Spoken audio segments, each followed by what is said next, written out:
Hey hobby friends, it's ORKTOBER, or SPOOKTOBER. Either way, let's do something that's a bit of both.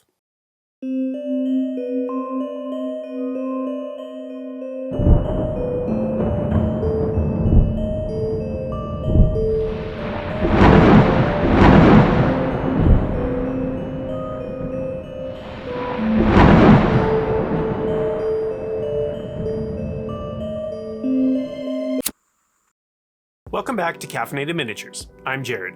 Halloween is one of my favorite times of the year. It's spooky season, and it's ORKTOBER. So when Hardcore Miniatures asked if I wanted to paint up Dr. Frankenork or Orkenstein, I was all about it. The perfect minis for Halloween. After priming these fellas in black, I grabbed a couple of purples to give them a bit of an eerie underpainting. Starting with dark purple, I hosed down the entire mini. I used the airbrush here, but you could absolutely use a brush instead. I then sprayed Faded Plum, more or less from where I wanted the light source.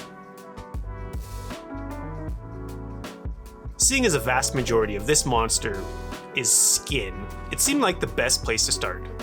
If you've seen any of my recent videos, you'll probably know where this is going. I let the underpainting show through, particularly in the recesses, effectively letting these recesses of the mini represent light and shadow. I started mixing together camel green and pale yellow and applied it to the skin. I like to dilute the paint quite a bit, making it fairly transparent. This allows the underpainting to come through just a bit, influencing the color that I'm painting over top.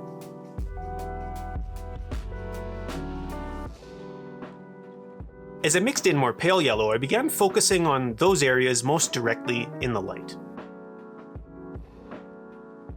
Meaning that those areas effectively fully in shadow, such as his back, received far fewer layers of paint than in the light, such as his face. Doing so not only makes these shadows less bright, but also less warm, really emphasizing the areas that are fully in the light.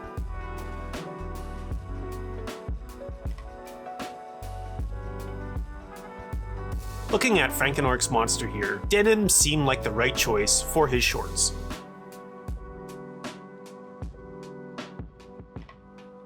Besides, I like to create texture, and denim is nothing but texture. Starting with a mix of dark blue-gray and bright neutral gray, I applied loads of sketchy little lines to the shorts. Somewhere in here I realized that I've been riding this brush pretty much exclusively for quite a while, and the tip isn't as pointy as it once was. Did I change it out for a pointier one? Nope. I'll stubbornly ride it out for quite a while longer. As I added more of that bright gray, I focused more on the light and made those sketchy lines a little more separated, adding some variation in texture.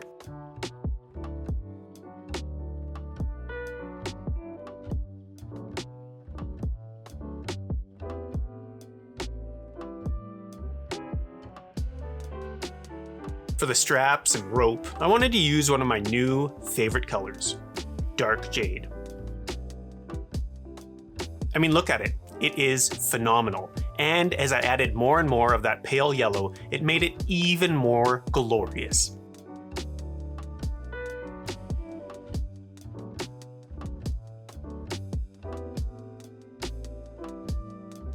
As Frankenork's monster, this dude is appropriately covered in bolts, screws, staples, and other conductive stuff. Basically all sorts of steely material.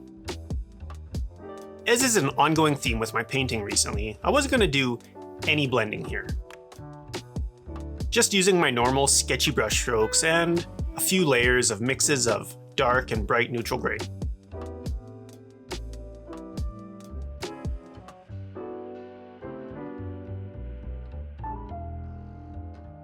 Finishing with very small hits of pure bright gray.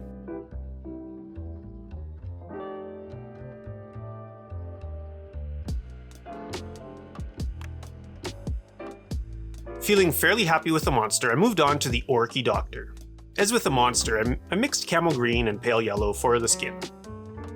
By this point I was getting an idea of how I wanted to situate these guys together, which allowed me to really focus the direction of the light on the orc here. I added much more pale yellow here than on the monster, creating a brighter, more pale skin tone. As I suspected, the good doctor here didn't see a whole lot of sunlight in his creepy lab.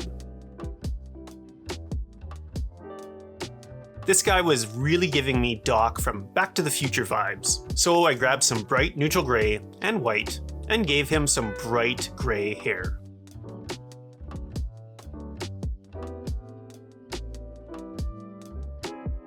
Next up was this crazy fella's lab coat. I figured I'd really lean into the purple that I started with the base layer. So I began mixing bright neutral gray into the faded plum. And much like with the monster shorts, I focused on creating texture on his jacket.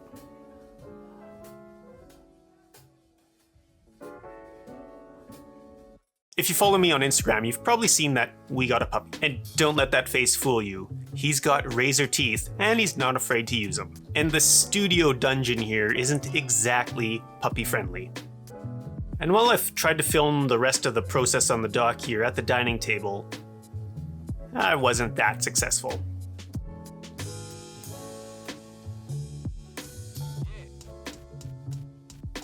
Wasn't planning on gaming with these guys, and while they're definitely not painted to any kind of display standard, I still kind of wanted to put them on a plinth. I had one of these cubes left over from when I painted Lord Davicus, so I painted it black. Now this block definitely wasn't big enough on its own, so popsicle sticks to the rescue.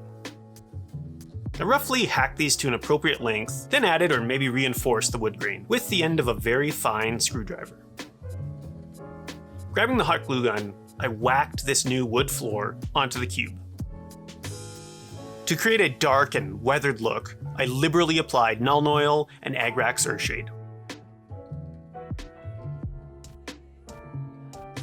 Then a little light dry brushing, and we've got a completed spooky ORKTOBER project.